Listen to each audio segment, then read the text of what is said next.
A Guten Erev Shabbos. Moshe Rabbeinu's father is Yisro, who lends his name to this week's parsha. Yisro, Jethro, is a Midianite priest. He's an idol worshiper. He's a leader in that profession. He's a stranger, a foreigner, someone with a very different frame of reference, let's say it in a very nice way, from the Jewish people, who not only gives his daughter in marriage to Moshe, the greatest of all Jewish leaders, Yisro also merits to have not just any weekly portion named after him. It's this very parsha that features the giving of the Ten Commandments at Mount Sinai. Let's keep in mind that Yisro is a foreigner to Bnei Yisrael. He's alien to us and we to him. And yet he joins up with the Jewish people. He links his future to ours.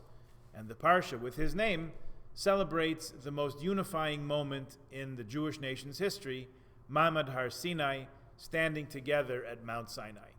How can all this be? Flip through your Chumash quickly. You'll see there's no portion named for Moshe. Yisro, former pagan priest, has a portion named after him, and not Moshe Rabbeinu. It's a bit surprising. What could be going on here?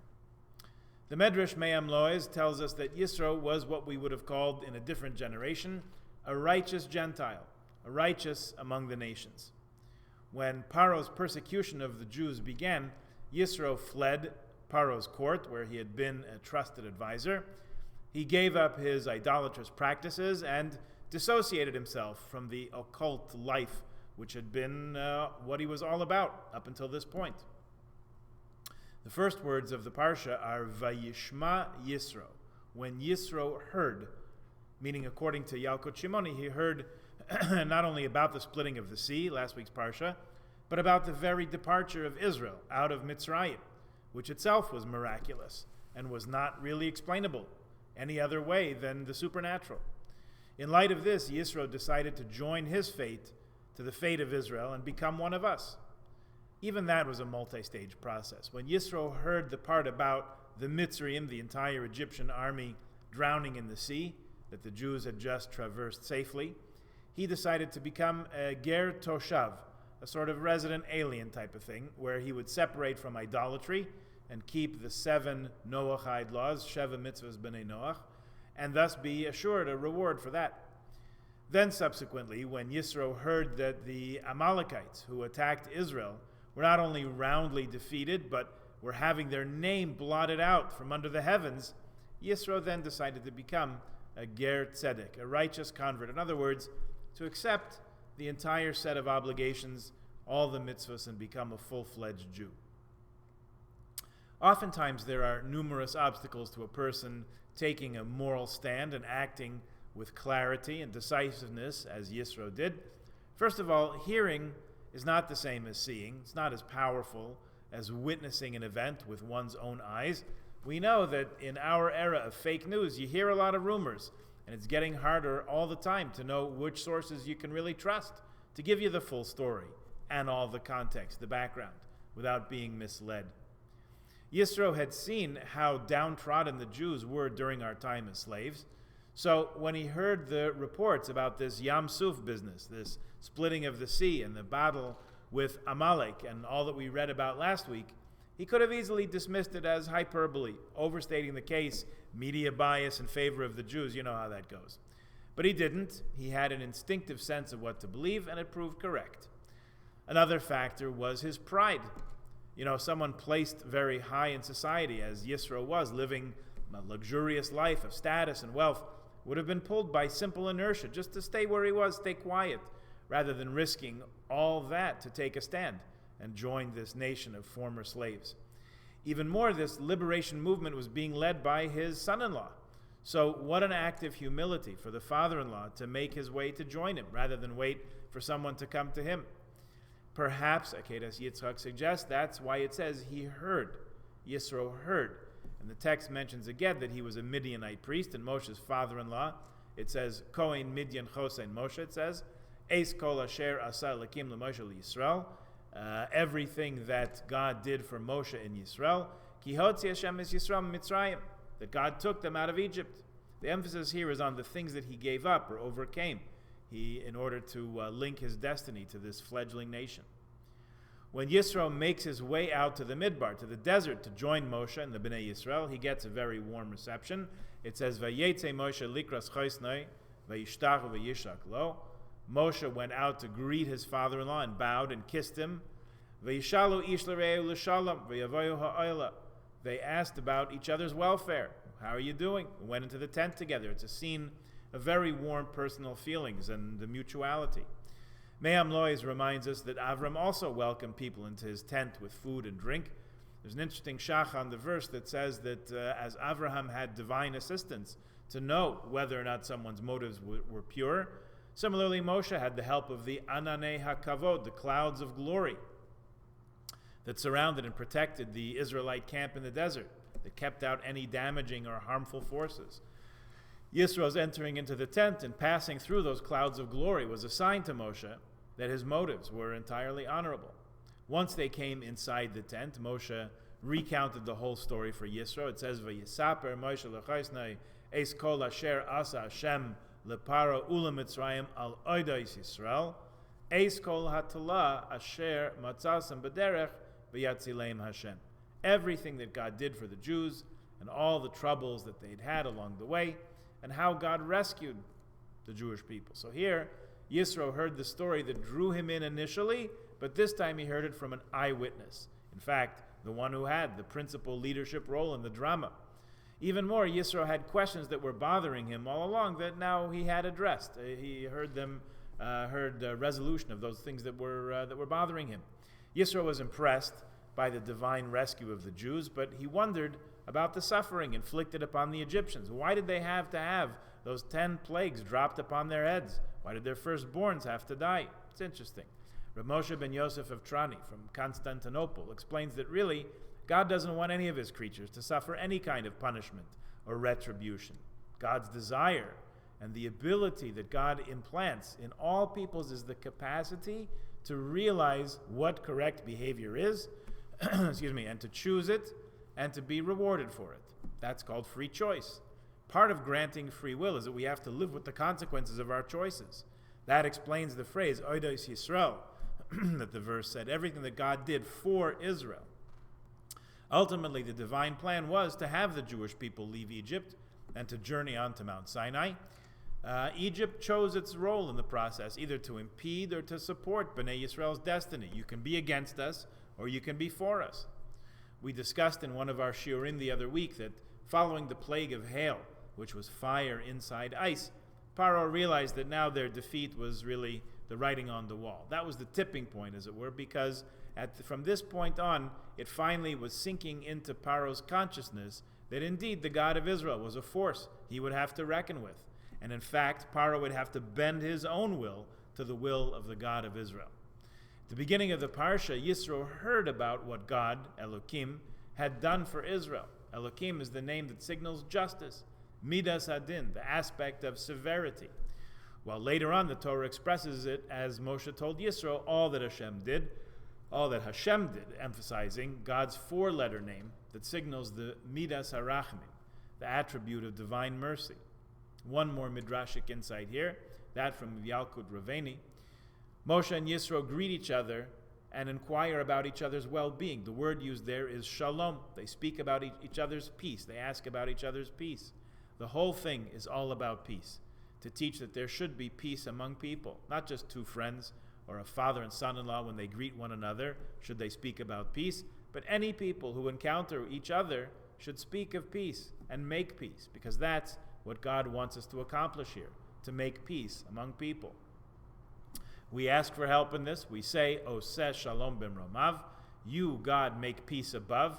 Hu yaseh shalom aleinu, please help bring about peace among us too, down here. Finally, in this tale, Yisro blesses God, and he and Moshe sit down to eat a meal together. Soon they're joined by Aharon and the elders of the tribes. This is noteworthy, among other things, because it's the last time Yisro's name is mentioned. From here on out, he's called Chosen Moshe, Moshe's father-in-law, but he's not referred to by name anymore. It's a bit of an irony or a paradox if you stop to pay attention to that fact. This once great priest of idolatry is now humbled by his joining to and acceptance by the Jewish nation. That reflects in two ways. On the one hand, his identity becomes fully linked with Am Yisrael, and his name is on this parsha, in which we stand up during the Torah reading to take ourselves back to that moment of standing with the entire nation at the foot of Mount Sinai to receive the Torah on Shavuos, 2,448, which was 3,333 years ago. On the other hand, Yisro's name is mentioned here in the initial verses in this portion, in this Torah portion, but no more after that. Here's one thing that stands out in all this discussion that's very pertinent to our times. Yisro is originally an outsider with no immediate stake in the unfolding drama around him. Yet he was able to see and acknowledge meaning in the suffering that was going on around him. The plagues that happened to his people, the Egyptians, weren't merely a series of 10 afflictions that appeared out of nowhere, though they certainly were a shock. The plagues that were also something that caused Yisro to look for deeper meaning in current events and even change himself as a result. Now, it's always much easier to figure out what other people should do. We all have opinions on what OHIP should be doing differently, what the Prime Minister should change in order to do his job better, what the Governor General should or shouldn't have done differently to keep herself out of a pickle. And the fact is, we're probably right, but by and large, that's not the main task. Fun as it is, I'll confess, I enjoy, as much as the next person, second-guessing politicians and public figures, by the way, and baseball coaches in the clutch. Ask my kids, my favorite thing is to mock head coaches for their consistently and obviously wrong decisions. Yes, bases loaded, 2 out, just the right time to change pitchers. But second-guessing what other people do is not our main task. Our main task is to change ourselves. That's what we're here for. We're supposed to find meaning in what's happening around us, even meaning in a plague, and make positive change as a result. Now, I don't mean to say that the plague we're watching unfolding around us is of biblical proportions. We're calling it a once-in-a-century pandemic, which is far away bad enough. I don't want to get caught up in statistics, so we can discuss it at the next Kiddush if you want, or you can Google the statistics of this one compared to the 1918 Spanish flu, or better, don't. It's pretty upsetting. The point, though, that we started with is this parsha and its name, Yisro heard. We're supposed to hear it, we're supposed to come to it, we're supposed to inquire and recognize and even change our ways in response to cataclysmic events. So much so that a parsha is named after him, Vayishma Yisro. If he can do it, we can do it.